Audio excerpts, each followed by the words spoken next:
ফিলিস্তিন এই নামের সাথে মিশে আছে গণহত্যার যন্ত্রণা, লক্ষ মানুষের নীরবতা এবং টিকে থাকার এক অদম্য শপথ। গাজার প্রতিটি শিশু আজ পৃথিবীর কাছে এক জ্বলন্ত প্রশ্ন। এই মুহূর্তে আমাদের বিবেক সেই প্রশ্নের উত্তর খুঁজছে। দর্শক, প্রশ্ন ডট ডট ডটে আপনাদের স্বাগত জানাচ্ছি। আমি সামাউল্লাহ মল্লিক। অসহায় জাতি মরে অনাহারে, ওগো দয়াময়, তোমার বিচার যেন যুগে যুগে ঝরে। বিদ্রোহী কবি কাজী নজরুল ইসলামের লিখে যাওয়া সেই বিচারের অপেক্ষায় আজ ফিলিস্তিনের মানুষ। গত প্রায় 1 বছর ধরে গোটা বিশ্ব উদ্বিগ্ন এবং গভীরভাবে আলোড়িত। ফিলিস্তিনের বর্তমান পরিস্থিতি, এর পিছনের জটিল প্রশ্ন, মানবাধিকার লঙ্ঘন, ট্রাম্পের শান্তি প্রস্তাবের মতো কূটনৈতিক উদ্যোগ এবং আন্তর্জাতিক স্বীকৃতি নিয়েই আজ আমাদের আলোচনা। ফিলিস্তিনের বর্তমান চিত্রটি অত্যন্ত ভয়াবহ। গত প্রায় 2 বছর ধরে গাজা উপত্যকায় যে ব্যাপক সামরিক অভিযান চলছে, তার ফলস্বরূপ সেখানে মৃত্যু, ধ্বংস এবং মানবিক বিপর্যয় চরম আকার ধারণ করেছে। হাজার হাজার ফিলিস্তিনি নিহত হয়েছেন, যাদের বেশিরভাগই সাধারণ নাগরিক, নারী ও শিশু। ইসরায়েলি অবরোধের ফলে গাজায় খাদ্য, জল, বিদ্যুৎ এবং জ্বালানির চরম অভাব দেখা দিয়েছে। মানুষ দুর্ভিক্ষের মুখে। এই ভয়াবহ মানবিক সংকটের প্রেক্ষাপটে গাজায় মানবিক সাহায্য পৌঁছানো এবং ইসরায়েলি অবরোধ ভাঙনের উদ্দেশ্যে সম্প্রতি গ্লোবাল সুমুদ ফ্লোটিলা নামক 50টিরও বেশি নৌযানের একটি বহর যাত্রা শুরু করেছিল। এই ফ্লোটিলায় গ্রেটা থুনবার্গ সহ প্রায় 40টিরও বেশি দেশের 500 জনের মতো অ্যাক্টিভিস্ট, মানবাধিকার কর্মী ও সাংবাদিক ছিলেন। ইসরায়েল আন্তর্জাতিক জলসীমায় এই ফ্লোটিলাটির বেশিরভাগ জাহাজকে বাধা দিয়েছে এবং অ্যাক্টিভিস্টদের গ্রেপ্তার করেছে, যা আন্তর্জাতিক আইনের লঙ্ঘন। এই পদক্ষেপ গাজায় ত্রাণ পৌঁছানোর বাধা এবং সংঘাতের বহুমাত্রিক রূপকে তুলে ধরে। এই সংঘাতের শিকড় বহু পুরনো, তবে এর কিছু মূল প্রশ্ন রয়েছে যা আজও সমাধান হয়নি।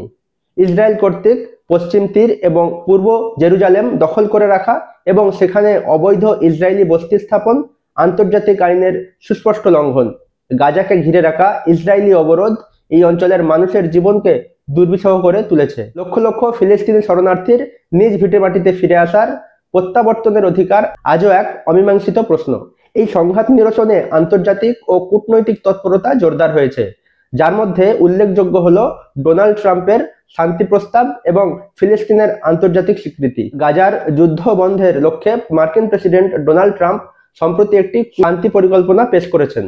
এই পরিকল্পনার মূল বিষয়গুলি হল যুদ্ধবিরতি ও জিম্মি মুক্তি, যুদ্ধ অবিলম্বে বন্ধ করা এবং জিম্মিদের মুক্তির বিনিময়ে ফিলিস্তিনি বন্দীদের মুক্তি দেওয়া, হামাসকে বাদ দেওয়া, গাজার ভবিষ্যৎ প্রশাসনে হামাসের কোনো ভূমিকা থাকবে না, সেখানে একটি আন্তর্জাতিক কর্তৃপক্ষের তত্ত্বাবধানে একটি টেকনোক্র্যাটিক সরকার গঠন করা হবে, গাজা পুনর্গঠন, গাজা হবে সন্ত্রাসমুক্ত অঞ্চল, ট্রাম্পের নেতৃত্বে একটি আন্তর্জাতিক বোর্ড অব পিস গাজা পুনর্গঠন তদারকি করবে, ফিলিস্তিনি রাষ্ট্রের সম্ভাবনা।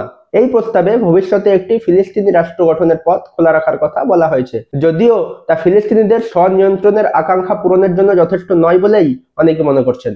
ইসরায়েলের প্রধানমন্ত্রী রক্তপিপাসু নেতানিয়াহু এই পরিকল্পনাকে সমর্থন করেছেন। অন্যদিকে হামাস জিম্মি মুক্তির অংশটিতে সম্মতি জানালেও নিরস্ত্রীকরণ ও গাজার ভবিষ্যৎ শাসন থেকে বাদ পড়ার বিষয়ে আপত্তি জানিয়েছে। গাজায় চলমান যুদ্ধের পরিপ্রেক্ষিতে বিশ্বব্যাপী ফিলিস্তিনিদের পক্ষে আন্তর্জাতিক স্বীকৃতি দেওয়ার প্রবণতা উল্লেখযোগ্যভাবে বৃদ্ধি পেয়েছে। চলতি বছর 2024 ও 2025 সালে বেশ কয়েকটি প্রভাবশালী পশ্চিমা দেশ ফিলিস্তিনকে আনুষ্ঠানিকভাবে সার্বভৌম রাষ্ট্রের স্বীকৃতি দিয়েছে। ফিলিস্তিন ইস্যুটি কেবল একটি আঞ্চলিক সংঘাত নয়, এটি বিশ্বজুড়ে ন্যায়, মানবিকতা ও আইনের শাসনের এক বড় পরীক্ষা। ট্রাম্পের শান্তি প্রস্তাব এবং পশ্চিমা দেশগুলির ক্রমবর্ধমান স্বীকৃতি নতুন কূটনৈতিক গতি এনেছে। সেই সময় আমরা আশা করব এই যুদ্ধ থেমে যাক এবং সেখানে একটি স্থায়ী শান্তি প্রতিষ্ঠিত হোক, যেখানে ফিলিস্তিনিরা নিরাপত্তা ও সম্মানের সাথে বাঁচতে পারবে। ইসরায়েল ফিলিস্তিনের দখলকৃত জমি ছেড়ে চলে যাবে। আজ এ পর্যন্তই। আমরা আশা করব ফিলিস্তিন স্বাধীন হবে, ফিলিস্তিন তাদের স্বাধীন রাষ্ট্রের স্বীকৃতি পাবে।